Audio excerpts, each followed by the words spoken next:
Hello friends, Vardhan academy में आप सभी का स्वागत है। दोस्तों, आज की इस वीडियो में हम लोग जो सीडीपी की मैंने क्लासेस स्टार्ट की हैं, मतलब डीएलएड की मैंने आप लोगों को सबको पहले ही वीडियो बना के बता दिया था कि डीएलएड की जो 8 किताबें चलती हैं, मतलब चारों सेमेस्टर में 2-2 किताबें, उस हिसाब से आपकी 8 किताबें हैं, उनको यहाँ पे कंप्लीट करवाने की कोशिश की जा रही है सुपर टेट से पहले।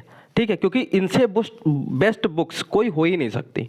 अगर किसी को ये 8 किताबें बिल्कुल अच्छे से रट गई होंगी या फिर अच्छे से तैयार हो गई होंगी, उनका कोई दिक्कत हो ही नहीं सकती। मेरी यही कोशिश है कि सुपर टेट से पहले आपके ये सारी किताबें कंप्लीट करवा दी जाए, उसके बाद फिर अन्य किताबें भी जो कंपटीशन लेवल पे चलती है उनको भी करवा दिया जाए, जिससे क्योंकि सबसे ज़्यादा इसी से 30 नंबर की सीडीपी, शिक्षण शास्त्र और जीवन कौशल ये सारी चीज़ें आती हैं। इन 8 किताबों को अगर आप सही से पढ़ लेंगे तो शायद ही आपका कोई क्वेश्चन छूटे। ठीक है, तो आज हम लोग लेसन 2 पढ़ेंगे। देखिए 8 किताबें चलती है, उसमें पहली किताब है, उसका नाम है, ये किताब का नाम लिखा है बाल विकास एवं सीखने की प्रक्रिया, और इसमें हम लोग लेसन 2 पढ़ेंगे। लेसन 2 है, बहुत मोस्ट इंपॉर्टेंट है, बाल विकास की अवस्थाएं। इसमें जो इंपॉर्टेंट अवस्थाएं हैं उनके बारे में हम लोग पढ़ेंगे, और ये यूपी डीएलएड की फर्स्ट सेमेस्टर की जो बुक है उसका सेकेंड लेसन है। ठीक है, ये UP TET, C TET, super TET सभी के लिए मोस्ट इंपॉर्टेंट है। और आप लोगों से मैं हमेशा एक चीज़ रिक्वेस्ट करता हूँ, एक कॉपी आप लोग बना लीजिए, जिसमें अब आप लोग आज चैप्टर का नाम डालिए बाल विकास की अवस्था है। जो चीज़ आपको आती है वो आप नोट नहीं करेंगे, जो चीज़ आपको नहीं आती है थोड़ा सा पॉज करके उसको थोड़ा सा लिख लिया करिए, जिससे एक पेज में पता चला आपका पूरा चैप्टर तैयार हो गया। क्योंकि जो चीज़ आती है उसको लिखने की जरूरत नहीं है, जो नहीं आता है उसको लिख लीजिए, जिससे जब सारे आपकी क्लास कंप्लीट हो जाएंगे तो आप लास्ट में उसको रिवीजन कर लेंगे, आपका काम हो जाएगा। ठीक, तो चलिए आज की वीडियो स्टार्ट करते हैं, और वीडियो के लास्ट में आप लोग ये जरूर बताइएगा कि कैसी रही आज की मतलब वीडियो। ठीक है, तो स्टार्ट करते हैं। सबसे पहले बाल विकास की अवस्थाएं। ठीक है, तो यहाँ पर देखिए क्या है, बाल मनोविज्ञान में विकसित होते हुए बालक का अध्ययन किया जाता है। बाल मनोविज्ञान की दृष्टि से बाल विकास का विभिन्न अवस्थाओं में विभाजन। आप देखिए यहाँ से स्टार्ट है, डॉक्टर अर्नेस्ट जोन्स के द्वारा। इन्होंने क्या कहा था, इनके द्वारा सबसे ज़्यादा इन्हीं की मानी जाती है, अर्नेस्ट जोन्स की। ठीक है, इन्हीं की सबसे ज़्यादा सबसे उपयुक्त इन्हीं की मतलब विभाजन माना जाता है। इसीलिए यहाँ पर देखिए शैशवावस्था की जो बताई है वो है जन्म से 5 या 6 वर्ष तक। ठीक है, शैशवावस्था। फिर बाल्यावस्था जो बताई है वो 6 से 11 वर्ष या 12 वर्ष तक, 6 से 12 तक मान लीजिए। किशोरावस्था है वो 12 से 18, लेकिन कहीं कहीं पे आपको दिया जाएगा टीन एज। ठीक है, इंग्लिश में टीन एज तक बोला जाता है, तो 20 साल 21 साल तक कह दिया जाता है। ठीक है, 19-20 साल तक, लेकिन यहाँ पर 12 से 18 सबसे उपयुक्त मानी जाती है। प्रौढ़ावस्था जो होती है, अडल्टहुड होता है, वो 18 वर्ष के बाद स्टार्ट होता है। ठीक है, तो इन्हीं के बारे में हम लोग अच्छे से जानेंगे। यहाँ पर देखिए आगे लिखा भी है, शैक्षिक दृष्टिकोण से प्रथम 3 अवस्थाओं का विशेष महत्व है। इन अवस्थाओं की विस्तृत विवेचना निम्नांकित है। ठीक है, इसमें हम लोग 3 जो महत्वपूर्ण है, शैशवावस्था, बाल्यावस्था और किशोरावस्था, सबसे ज़्यादा इन्हीं से क्वेश्चन पूछे जाते हैं अगर अवस्थाओं में पूछे गए तो। ठीक है, मेरे ख्याल से इन्हीं से ही पूछे जाते हैं, सबसे ज़्यादा नहीं, इन्हीं से पूछे जाते हैं। तो चलिए पहला स्टार्ट करते हैं, शैशवावस्था। शैशवावस्था क्या होता है? ठीक, तो शैशवावस्था में आप लोगों ने कई बार देखा होगा, यहाँ पर देख सकते हैं मनोविज्ञान न्यूमैन ने क्या कहा है, 5 वर्ष तक की अवस्था शरीर तथा मस्तिष्क के लिए सबसे ग्रहणशील रहती है। ये किसने कहा है? न्यूमैन ने। न्यूमैन, ये इसलिए मैं ये कुछ चीज़ें मैं बता रहा हूँ कि न्यूमैन ने क्या कहा या किसी ने क्या कहा, जो इंपॉर्टेंट है वो मैं आपको यहाँ पे बता दूंगा, क्योंकि यूपी टेट में ये क्वेश्चन इस टाइप से बहुत पूछे जाते हैं। जैसे ये आ जाएगा, 5 वर्ष तक की अवस्था शरीर तथा मस्तिष्क के लिए सबसे ग्रहणशील है, ये किसने कहा? तो ये न्यूमैन ने कहा है। और फ्रायड ने जो कहा, ये सबसे ज़्यादा अगर इस चैप्टर से कोई क्वेश्चन पूछा जाता है तो यही पूछा जाता है, मनुष्य को जो कुछ बनना होता है प्रारंभ के 4-5 वर्षों में ही बन जाता है। ये कहा है सिगमंड फ्रायड ने। फ्रायड ने कहा है मनुष्य को जो कुछ बनना होता है वो प्रारंभ में 4-5 वर्षों में ही बन जाता है। ठीक है, आप लोग इससे एक चीज़ अंदाज़ा लगा, एक चीज़ आप लोगों ने कई बार देखी होगी, छोटा बच्चा होता है तो घर में लोग कहते हैं कि इसको अच्छी अच्छी आदतें सिखाओ। ठीक है, अच्छी अच्छी आदतें सिखाओ, ये बहुत पहले से ही लोग ये चीज़ें कहते चले आ रहे हैं। ऐसा नहीं है कि सब मनोवैज्ञानिक ही थे जो घर में लोग कहते हैं वो, लेकिन पुराने लोग पता नहीं कहाँ से ये सब चीज़ें उन्होंने सुनी सीखी, तो एक व्यवहारिक रूप से ही वो ये चीज़ कहते थे, लेकिन इसका कहीं ना कहीं मनोवैज्ञानिक मतलब कोई आधार था कि बचपन से बच्चे को गलत आदतें ना सिखाई जाए। ठीक है, तो इसका यहाँ पर आप लोग साफ देख सकते हैं, फ्रायड के अनुसार लिखा है मनुष्य को जो कुछ बनना होता है वो प्रारंभ के 4-5 वर्षों में ही बन जाता है। इसीलिए घर में अक्सर कहा जाता है कि बच्चों को कोई गलत आदत नहीं सिखानी चाहिए। ठीक है, कोई गलत बात नहीं बोलनी चाहिए छोटे बच्चों के सामने, क्योंकि वो बड़ी जल्दी उसको ग्रहण कर लेते हैं।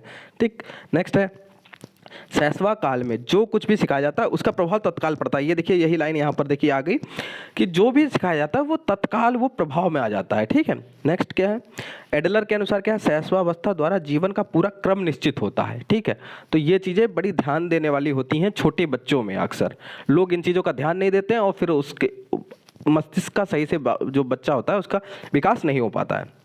क्रो एवं क्रो के अनुसार 20वीं शताब्दी बालक की शताब्दी है। ये चीज़ें आप लोग सोच रहे होंगे ये सब क्यों लिखा है, ये चीज़ें डायरेक्ट पूछ दी जाती हैं।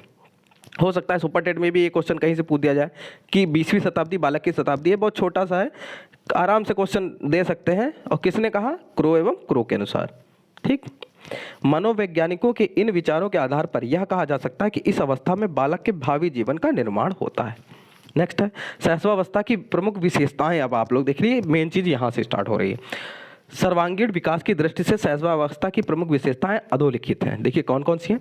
शारीरिक विकास की तीव्रता, मतलब क्या है, बालक के जीवन के प्रथम 3 वर्षों में लंबाई तथा भार में तीव्र वृद्धि एवं अन्य अंगों व मांसपेशियों का भी विकास तीव्र गति से होता है। तो शैशवावस्था में सब जो बच्चों की जो लंबाई होती है या भार में वृद्धि होती है वो सबसे तेजी से होती है, मतलब अन्य अंग मांसपेशियों का भी विकास सबसे अधिक होता है। ठीक है, फिर अपरिपक्वता, इमेच्योरिटी, इस अवस्था में शिशु शारीरिक तथा बौद्धिक रूप से अपरिपक्व होता है। ये तो नॉर्मल सी बात है, समझने वाली बात है कि छोटा बच्चा है, मैच्योरिटी कहाँ से आएगी अभी। ठीक है, लेकिन मेन पॉइंट है इसलिए यहाँ पे बताना जरूरी है। मानसिक क्षमताओं में तीव्रता, गुड एनफ के अनुसार देखिए क्या कहा गया है, व्यक्ति का जितना भी मानसिक विकास होता है उसका आधा 3 वर्ष की आयु तक हो जाता है। ये भी इंपॉर्टेंट है, इसको भी आप लोग याद रखिए कि गुड एनफ ने क्या कहा, सिगमंड फ्रायड ने क्या कहा, न्यूमैन ने कहा क्या कहा, क्रो एवं क्रो ने क्या, ये लोग बहुत ही मतलब बहुत इंपॉर्टेंट है। यूपी टेट में काफ़ी पूछे जाते हैं, लगभग आप सभी को पता है कि यूपी टेट में ये चीज़ें इस तरीके से पूछ दी जाती हैं। सीखने में तीव्रता, गेसेल के अनुसार क्या कहा गया, बालक प्रथम 6 वर्षों में बाद के 12 वर्षों से 2 गुना सीख लेता है। ठीक है, इसीलिए उसके सामने कोई भी अच्छी चीज़ें करने की कोशिश करो जिससे वो जल्दी से चीज़ों को सीख सके। ठीक है, अच्छी चीज़ों को सीख सकेगा जिससे उसके मानसिक विकास होगा। नेक्स्ट देखते हैं, दोहराने की प्रवृत्ति होती है। ठीक है, बच्चे जो होते हैं उनकी दोहराने की प्रवृत्ति होती है, ये तो नॉर्मल सी बात है, आप लोगों ने ये चीज़ नोटिस भी की होंगी कई बच्चों को देख के। ठीक है, जिज्ञासा की प्रवृत्ति, अगर ये चीज़ आपने कभी नोटिस ना की हो तो जो 6 साल से छोटे बच्चे हैं उनमें आप देखिएगा दोहराने की प्रवृत्ति बहुत होती है। ठीक है, जिज्ञासा की प्रवृत्ति होती है। ठीक है, क्योंकि छोटे बच्चे होते हैं वो, उनको अक्सर देखा होगा जो जैसे खिलौने कोई दो वो तुरंत तोड़ देते हैं क्योंकि उनके अंदर जिज्ञासा होती है, इसको पटक के देखना या अन्य चीज़ों करना, ये सब क्या होती है, वो अपने जिज्ञासा को शांत करने के लिए यही सब चीज़ें करते रहते हैं। ठीक, और तरह तरह के प्रश्न भी पूछते हैं, ये सारी चीज़ें जिज्ञासा की प्रवृत्ति होती है। पर निर्भरता, ठीक है, ये तो नॉर्मल चीज़ है कि जो बच्चा है वो पर निर्भर होता है, मतलब अपने माता पिता या अपने बड़ों पर ही आश्रित रहता है। ठीक, हर चीज़ के लिए लगभग, अब मुख्य रूप से अपनी माँ पे। स्वप्रेम की भावना का अत्यंत प्रबल होना। ठीक है, स्वप्रेम उसके अंदर बहुत ज़्यादा होता है। ठीक है, सबसे ज़्यादा शैशवावस्था में बच्चे के अंदर, बालक के अंदर स्वप्रेम की भावना होती है कि उसके अंदर ये होता है ना कि उसके माता पिता हो या चाहे भाई बहन हो या उसके दादा चाचा या कोई भी हो, वो सिर्फ उसको ही प्यार करें। ठीक है, या फिर उसका जो खिलौना है वो कोशिश करता है कि वो खिलौना सिर्फ वही यूज करे, किसी और को ना दिया जाए खेलने तक के लिए। ठीक है, तो ये हो गया स्वप्रेम की भावना का अत्यंत प्रबल। संवेगों का प्रदर्शन, ठीक है, और तो जो बाल मनोवैज्ञानिक हैं उनके अनुसार शिशु में जो मुख्य रूप से जो संवेग होते हैं वो कितने होते हैं, 4 संवेग होते हैं। यहाँ पर देखिए लिखा भी है, 4 संवेग होते हैं प्रमुख रूप से। ठीक है, बालकों में भय, क्रोध, प्रेम और पीड़ा, यही 4 होते हैं। डर होता है, गुस्सा होती है, प्रेम होता है और दर्द होता है, पीड़ा होती है। ठीक है, यही 4 बच्चों में शैशवावस्था में पाए जाते हैं। सामाजिक भावना का विकास होता है। ठीक, सामाजिक भावना क्या है, अब देखिए वैलेंटाइन एक बहुत ही प्रसिद्ध मनोवैज्ञानिक हैं, उन्होंने क्या कहा था, उन्होंने कहा था सामाजिक भावना के आधार पर उन्होंने कहा था कि जो बच्चा है 4-5 साल का जो बच्चा होगा वह अपने छोटे और बड़े भाई या फिर अपने दोस्तों के साथ, जैसे छोटा भाई होता है, ठीक है, जैसे 5 साल का बच्चा है उससे भी कोई छोटा भाई है या फिर उसका फ्रेंड है, ठीक है, उसको अगर कोई मारने आता है तो वो कोशिश करता है उसको बचाने की, अपने से छोटे बच्चे को। ठीक है, भले वो 5 ही 6 साल का हो। ठीक है, तो ये सब चीज़ें सामाजिक भावना का विकास भी होता है बच्चों के अंदर। ठीक है, ये चीज़ आप लोगों ने नोटिस की होंगी। मूल प्रवृत्त्यात्मक व्यवहार, ठीक, मूल प्रवृत्त्यात्मक व्यवहार, इसमें क्या होता है, तो इसमें देखिए मूल प्रवृत्तियाँ कैसे, जैसे भूख लगती है तो वो रोता है, गुस्सा भी आती है, और जैसे बच्चे के पास कोई भी चीज़ें होती हैं, कोई भी चीज़ होती है तो वो क्या करता है कि उसको मुंह में डाल लेता है। वो ये नहीं सोचेगा इसको मुंह में रखना है या नहीं है, कोई भी चीज़ होगी उसको मुंह में डाल देगा। ठीक है, तो ये सब इसकी मूल प्रवृत्तियाँ होती हैं। अब देखिए अगला है काम प्रवृत्ति। ठीक है, काम प्रवृत्ति होती है, इसमें देखिए काम प्रवृत्ति इतने छोटे बच्चे में किस तरीके से यहाँ पे कहा जा रहा है, तो एक चीज़ समझिए कि जो बच्चा है जब माँ का स्तनपान करता है, हाथ और पैर के जो अंगूठे हैं उसको चूसता है, ये सब क्या है, उसकी प्रवृत्ति के काम प्रवृत्ति के सूचक है, ठीक है। और नैतिक भावना का अभाव होता है, ठीक है। बच्चों को ये पता ही नहीं होता, मतलब नैतिकता उसको बिल्कुल पता ही नहीं होता है, इसीलिए उसके अंदर नैतिक भावना का अभाव होता है। ये हो गई विशेषताएं। अब शैशवावस्था में शिक्षा, ठीक है। शिक्षा देखिए क्या होता है।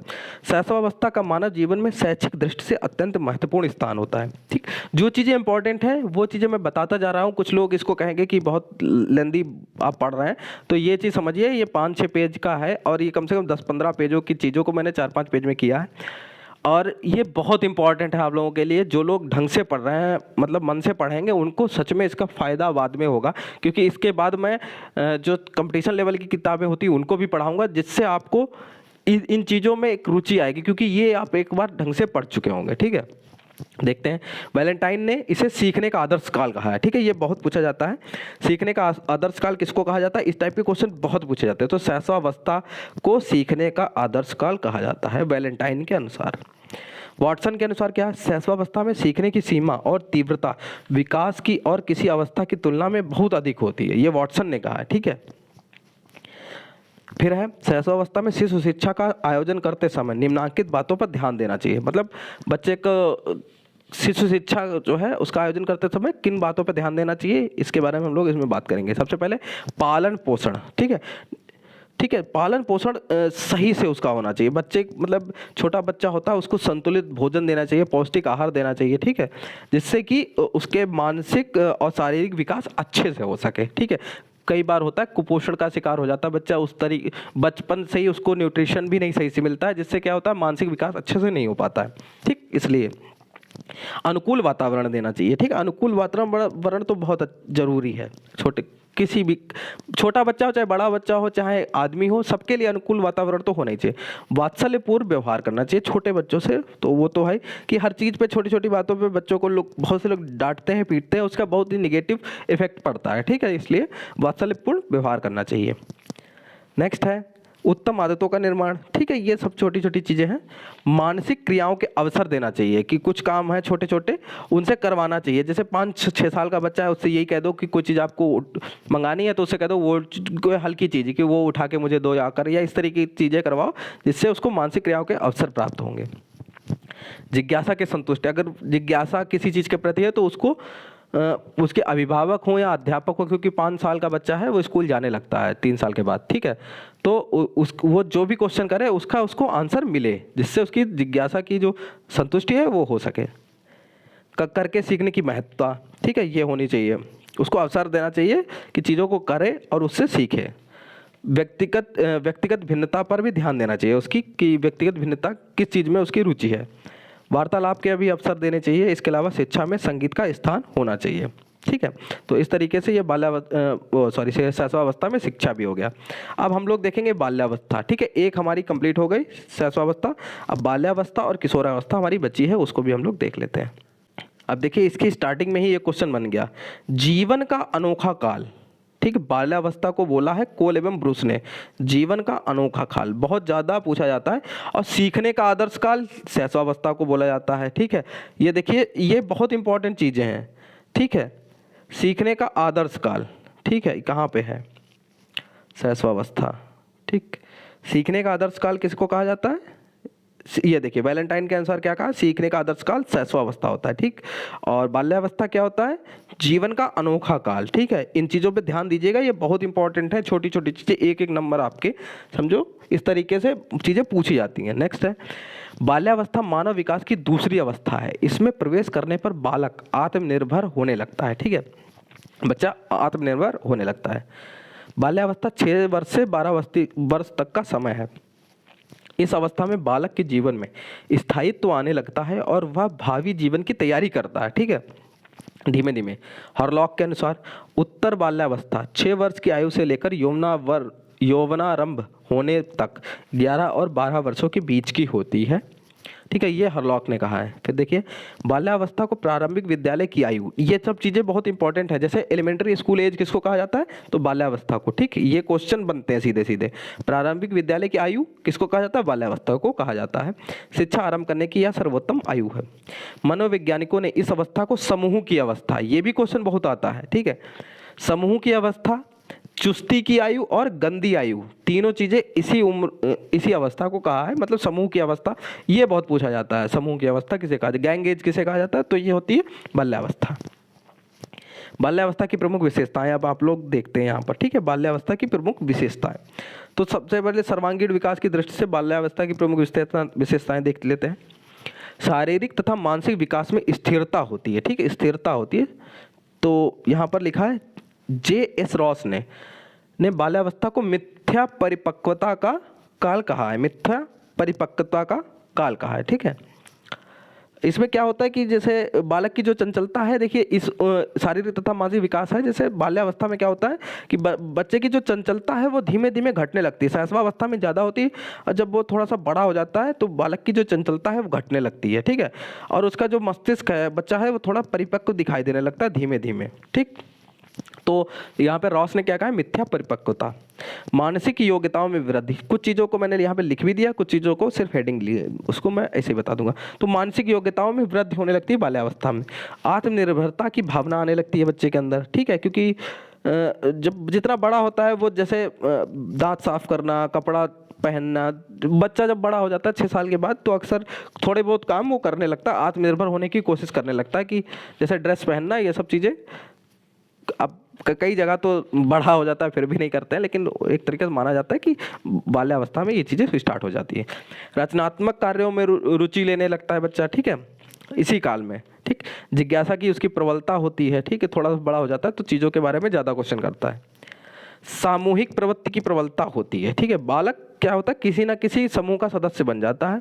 मतलब जैसे खेलने जाता है, एक एज ऐसी हो जाती है कि वो समूह एक बना लेता है। जैसे छोटे बच्चे आपने देखा होगा, जो बाल्यावस्था 6 साल से बड़े बच्चे हैं, अक्सर वो क्रिकेट खेलने निकलेंगे या कुछ भी फुटबॉल खेलने निकलेंगे, तो एक समूह अपना उनका होता है, उसमें वो लोग खेलते रहते हैं। सामाजिक एवं नैतिक गुणों का विकास होने लगता है, क्योंकि थोड़ा सा वो चंचलता उसके अंदर से निकल जाती है, तो चीज़ों को समझने की जो नैतिक गुण होते हैं उनको समझने लगता है। ठीक है, आस कोई भी आता है तो उनको अभिवादन करता है या अन्य चीज़ें होती हैं, तो ये चीज़ें उसके अंदर विकास होने लगता है धीमे धीमे। स्ट्रैंग के अनुसार क्या कहा, 6, 7 और 8 वर्ष के बालकों में अच्छे बुरे के ज्ञान एवं न्यायपूर्ण व्यवहार, ईमानदारी और सामाजिक मूल्यों की भावना का विकास होने लगता है। सामूहिक खेलों में विशेष रुचि होती है। ठीक है, सामूहिक जितने भी खेल होते हैं उनमें रुचि होती है। कार्ल ग्रूस के अनुसार खेलों द्वारा व्यक्ति अपने भावी जीवन की तैयारी करता है।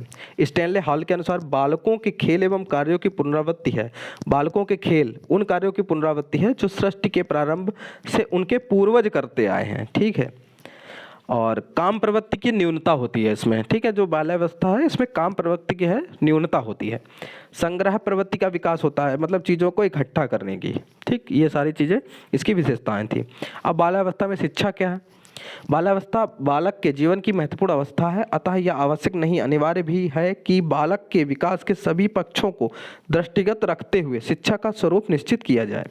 ठीक, जो चीज़ थोड़ी सी डिस्क्राइब करनी है उसको मैं डिस्क्राइब कर दूंगा। मैंने बहुत सी चीज़ें इसमें लिख भी दी हैं। ठीक है, लिखने से क्या है कि आप लोगों को भी दिखेगा तो ज़्यादा समझ में आएगी चीज़ें। बाल्यावस्था के दौरान बालक बालिकाओं की शिक्षा व्यवस्था करते समय निम्नलिखित शीर्षकों पर ध्यान लाभप्रद है। किन चीज़ों पर ध्यान देना चाहिए, शारीरिक विकास पर ध्यान देना चाहिए। ठीक है, शिक्षा पर। ठीक है, जैसे विद्यालय है उसमें खेल कूद आदि जो क्रियाएं हैं वो करवानी चाहिए, जिससे उसके मानसिक और शारीरिक दोनों विकास होंगे। ठीक है, बाल मनोविज्ञान पर आधारित शिक्षा देनी चाहिए। ठीक है, बच्चों को, जिससे कि उनका मस्तिष्क का विकास अच्छे से हो सके। खेल तथा क्रिया द्वारा शिक्षा, बात वही है लगभग। ठीक है, रोचक पाठ्यक्रम होना चाहिए। अच्छा पाठ्यक्रम होगा तो उसका मन भी लगेगा उन चीज़ों में। भाषा विकास पर ध्यान देना, मानसिक विकास पर ध्यान देना, नैतिक शिक्षा होनी चाहिए। ठीक है, सब लगभग वही चीज़ें। सामाजिक गुणों का विकास होना चाहिए। रचनात्मक कार्यों की व्यवस्था, मतलब जो शिक्षा बच्चों बाल्यावस्था में जो शिक्षा दी जाए उसमें ये सब चीज़ें होनी चाहिए। सामूहिक प्रवृत्ति की संतुष्टि होनी चाहिए। कुछ लोग मतलब जैसे बच्चा होता है तो थोड़ा सा सामूहिक होना चाहिए, नैतिक विकास उसके अंदर होना चाहिए। यही सारी चीज़ें इसमें कहा गया कि इस शिक्षा में, बाल्यावस्था की शिक्षा में ये सब चीज़ें होनी चाहिए। शिक्षा की दृष्टि से बाल्यावस्था जीवन की महत्वपूर्ण अवस्था है, अतः इस काल के बालक के व्यक्तित्व का बहुमुखी विकास करने का दायित्व माता पिता, अभिभावक एवं अध्यापकों का है। ठीक है, सबसे ज़्यादा जिम्मेदारी यहीं पे होती है बच्चों की शिक्षा के लिए। फिर देखिए अब लास्ट है किशोरावस्था। ठीक है, किशोरावस्था देख लेते हैं। ये सबसे कठिन काल कहा जाता है, ये कहा है किलपैट्रिक ने। ठीक है, किशोरावस्था सबसे कठिन काल है।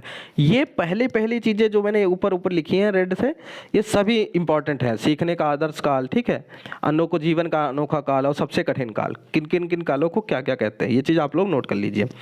ठीक, व्यक्ति के जीवन में एक ऐसा समय आता है जिसे क्रांतिकाल कहते हैं। व्यक्ति के इस उथल पुथल के काल को ही किशोरावस्था कहते हैं। ठीक है, बहुत इंपॉर्टेंट है किशोरावस्था। किशोरावस्था की समयावधि 12 वर्ष से 18 वर्ष तक होती है। यह मानव विकास की तीसरी अवस्था है। इसे बाल्यावस्था और प्रौढ़ावस्था के मध्य संक्रांति काल कहते हैं। ठीक है, बाल्यावस्था और प्रौढ़ा जो अवस्था होती है उसके बीच का काल होता है। ठीक है, तो इसको संक्रांति काल भी कहते हैं। किशोरावस्था को जीवन का बसंत काल कहा जाता है। ठीक है, ये सारी चीजें कि बसंत काल किसे कहते हैं तो किशोरावस्था होता है। किशोरावस्था को आंग्ल भाषा में एडोलेसेंस, ठीक है, तथा लैटिन भाषा में एडोलेसियर, परिपक्वता की ओर बढ़ना, इसका अर्थ होता है, एडोलेसियर का अर्थ होता है परिपक्वता की ओर बढ़ना कहा जाता है। अब स्टैनले हॉल, ये देखिए शायद 2019 या 2020 के यूपी टेट में क्वेश्चन सीधा आया था। किशोरावस्था बड़े संघर्ष, तूफान तथा विरोध की अवस्था है, ये कहा था स्टैनले हॉल ने। ठीक है, तो कहीं कहीं ये भी लिखा होता है किशोरावस्था बड़े तूफान, दबाव एवं जो संघर्ष की अवस्था होती है। इस उम्र में बच्चे जो हैं वो अपने माता पिता एवं बड़ों का मतलब बातों को ज़्यादा सीरियसली नहीं लेते। आपने देखा होगा जब किशोरावस्था आपका भी गुजरा होगा तो उस टाइम पे ऐसा होता है 12 से 18 के बीच में, 18, 19, 20 तक मान लीजिए, कि घर वाले कुछ भी कहते हैं तो लगता है कि ये तो बस ऐसे कहते रहते हैं। ठीक है, ये सारे एक्सपीरियंस हम सभी लोगों को है। उस समय ये लगता है कि बस ये लोग बोलते रहते हैं, ऐसा कुछ नहीं है, अपने मन का करिए। तो ये उम्र ऐसी होती है, यही इन्होंने स्टैनले हॉल ने भी यहाँ पे कहा है। नेक्स्ट है ब्लेयर जोन्स सिम्पसन के अनुसार किशोरावस्था प्रत्येक व्यक्ति के जीवन का वह काल है जो बाल्यावस्था के अंत में प्रारंभ होता है तथा प्रौढ़ावस्था के प्रारंभ में समाप्त हो जाता है। इंपॉर्टेंट इसमें है स्टैनले हॉल की, बहुत इंपॉर्टेंट है, जरूर पूछी जाती है, अक्सर पूछी जाती रहती है। कुल्हन के अनुसार किशोरावस्था बाल्यकाल तथा प्रौढ़ावस्था के मध्य का संक्रांति काल है। सेम चीजें ब्लेयर और इन्होंने कुल्हन ने कही हैं। बालिकाओं में किशोरावस्था का आरंभ बालकों से 2 वर्ष पहले हो जाता है। ठीक, किशोरावस्था की प्रमुख विशेषताएं क्या हैं? किशोरावस्था की जो प्रमुख विशेषताएं हैं वो कौन सी हैं? तो वो हैं, पहले देखिए सर्वांगीण विकास की दृष्टि से किशोरावस्था की प्रमुख विशेषताएं हैं। शारीरिक विकास, किशोरावस्था में शारीरिक दृष्टि से यौवनारंभ के लक्षण प्रकट होते हैं। किशोरों में दाढ़ी मूंछ दृष्टिगोचर होने लगता है तथा किशोरियों में मासिक स्राव शुरू हो जाता है। ठीक है, तो यहाँ पर जो शारीरिक विकास है उसमें ये चीज़ें हो गई। फिर मानसिक विकास में कल्पना, स्मृति, दिवा स्वप्नों की बहुलता, ठीक है, ख्वाबों में रहते हैं, ये उम्र ऐसी होती है ख्वाबों में लोग रहते हैं। ठीक है, दिवा स्वप्नों की बहुलता होती है। तर्क शक्ति, निर्णय लेने की क्षमता किशोरावस्था की प्रमुख विशेषताएं हैं। नेक्स्ट है स्थायित्व एवं समायोजन का अभाव। रॉस ने किशोरावस्था को शैशवावस्था की पुनरावृत्ति कहा है। ठीक है, कि मतलब बचपना थोड़ा सा जिद्दीपन या वो सब चीज़ें यहाँ पे हो जाती है। इस अवस्था में किशोर किशोरियों की मनोदशा अस्थिर होती है, परिणाम स्वरूप वह वातावरण से समायोजन में कठिनाई महसूस करता है। इस उम्र में व्यवहार में विभिन्नताएं तो होती हैं, ये तो नॉर्मल सी बात है। काम भावना का विकास, रॉस के विचार से काम समस्त जीवन का नहीं तो किशोरावस्था का अवश्य ही मूल तथ्य है। एक विशाल नदी के अति प्रवाह के समान यह जीवन की भूमि के बड़े भागों को सींचता है एवं उपजाऊ बनाता है। ये कहा है, किसने कहा? रॉस ने कहा है। कल्पना का बाहुल्य होता है, इसमें कल्पना की बहुलता के कारण, ठीक है, किशोर कभी कभी असामाजिक और अनैतिक व्यवहार करने लगते हैं तथा दिवा स्वप्नों के कारण किशोर कवि, कलाकार, कहानीकार, उपन्यासकार, नाटककार, चित्रकार एवं संगीतज्ञ बनते हैं। ठीक है, फिर देखिए विषम लिंगीय आकर्षण होता है, मतलब अपोजिट सेक्स होता है उसके प्रति आकर्षण होता है। ठीक है, लड़के लड़कियों में आपस में। समाज सेवा की भावना होती है, समाज सेवा की भावना आ जाती है इस उम्र में। ठीक है, इस उम्र में आ जाती है समाज सेवा की भावना। और उसके बाद अपराध प्रवृत्ति, ठीक है, का विकास होता है। वैलेंटाइन ने क्या कहा है इसके बारे में भी कहा, किशोरावस्था अपराध प्रवृत्ति के विकास का नाजुक समय है। पक्के अपराधियों की एक विशाल संख्या किशोरावस्था में अपने व्यावसायिक जीवन को गंभीरता पूर्वक आरंभ करती है। ठीक है, ये चीज़ इन्होंने कही है वैलेंटाइन ने। ठीक, क्योंकि देखिए अपराध प्रवृत्ति का जो स्टार्टिंग होती है इसमें इच्छा पूर्ति जब नहीं होती है तब चीज़ों को दिक्कत करती है। जैसे इच्छा पूर्ति में बाधा होती है, निराशा होती है, असफलता होती है, प्रेम का अभाव होता है। ठीक है, नई नए अनुभव होते हैं, उससे क्या होता है कि अपराध की तरफ बढ़ जाता है इंसान। ठीक है, तो इस बड़ा ही नाजुक समय होता है। रुचियों में परिवर्तन हो जाता है ऐसे में। ठीक है, क्योंकि जब जैसे किशोर और किशोरियों के रुचियों में कुछ समानताएं होती हैं, ठीक है, और कुछ चीज़ों में विभिन्नताएं भी होती हैं। दोनों में पत्र पत्रिकाओं, कहानियाँ, नाटक, उपन्यास, ये सब चीज़ें पढ़ने की अक्सर चीज़ें, ये मन में चीज़ें आने लगती हैं। रुचि उनकी इस तरीके से हो सकती है। आत्मसम्मान की भावना, ये तो मान लो आ ही जाती है उस एज में। ठीक है, स्टेनले हॉल के अनुसार किशोरावस्था एक नया जन्म है, क्योंकि इसी में उच्चतर और श्रेष्ठतर मानव विशेषताओं के दर्शन होते हैं। अब लास्ट है किशोरावस्था की शिक्षा, ये लास्ट हेडिंग है, बस इसके बाद हमारा चैप्टर कंप्लीट हो जाएगा। शैक्षिक दृष्टि से किशोरावस्था अति महत्वपूर्ण है, अतः किशोरों के भावी जीवन के निर्माण में अध्यापकों एवं शिक्षा मनोविज्ञान में रुचि रखने वालों के लिए यह आवश्यक है कि उनके लिए उपयुक्त शिक्षा और मार्ग निर्देशन की व्यवस्था करें। ठीक है, वैलेंटाइन के अनुसार क्या कहा इन्होंने, मनोवैज्ञानिक द्वारा बहुत समय तक उपदेश दिए जाने के बाद अंत में यह बात व्यापक रूप से स्वीकार की जाने लगी कि शैक्षिक दृष्टि से किशोरावस्था का अत्यधिक महत्व है। यह वैलेंटाइन ने कहा। किशोरावस्था में शिक्षा व्यवस्था करते समय अधोलिखित शीर्षकों पर ध्यान देना न्याय संगत होगा। ये तो सब में है, शारीरिक विकास के लिए शिक्षा, ये आपका शैशवावस्था में भी है, बाल्यावस्था में भी और इसमें भी। मानसिक विकास के लिए 10 शिक्षा ये भी है, संवेगात्मक विकास के लिए शिक्षा ये भी है, सामाजिक विकास के लिए शिक्षा, धार्मिक तथा नैतिक विकास के लिए शिक्षा। रॉस ने इसके बारे में क्या कहा है, नैतिक चरित्र का उच्चतम विकास तब होता है जबकि व्यवहार सामाजिक प्रशंसा अथवा दोष से नहीं वरन आदर्शों से निर्देशित होता है। ठीक, व्यक्तिगत विभिन्नताओं के अनुसार शिक्षा देनी चाहिए, यौन शिक्षा देनी चाहिए, ये तो बहुत ज़रूरी है। ठीक है, क्योंकि अपने देश में काफ़ी इसको अजीब तरीके से लेते हैं, तो शिक्षा मतलब शिक्षित नहीं हो पाते इन चीज़ों में। सहानुभूतिपूर्ण व्यवहार करना चाहिए। ठीक है, तो इस तरीके से ये आपका ये चैप्टर कंप्लीट हो गया। बहुत ही इंपॉर्टेंट चैप्टर था। इससे अगर क्वेश्चन बनाने पे आ जाए, ठीक है, अभी एमसीक्यू बनाने को ये आपके थोड़े से चैप्टर हो जाए, फिर मैं एमसीक्यू इनसे बनाऊंगा। ठीक है, अब इस चैप्टर से कम 50 क्वेश्चन तैयार किए जा सकते हैं। ठीक है, आराम से 50 क्वेश्चन तैयार किए जा सकते हैं एमसीक्यू, अब बहुत अच्छे क्वेश्चन। ठीक है, तो उम्मीद है आप लोगों को ये वीडियो अच्छी लगी होगी। आपको कैसी ये वीडियो लगी आप लोग कमेंट बॉक्स में जरूर बताइएगा। कोई भी 1% भी कमी लगी हो तो आप लोग कमेंट बॉक्स में जरूर बताइएगा। ठीक है, तो दोस्तों आज की वीडियो में सिर्फ इतना ही, मिलते हैं अपनी नेक्स्ट वीडियो में, तब तक के लिए नमस्कार।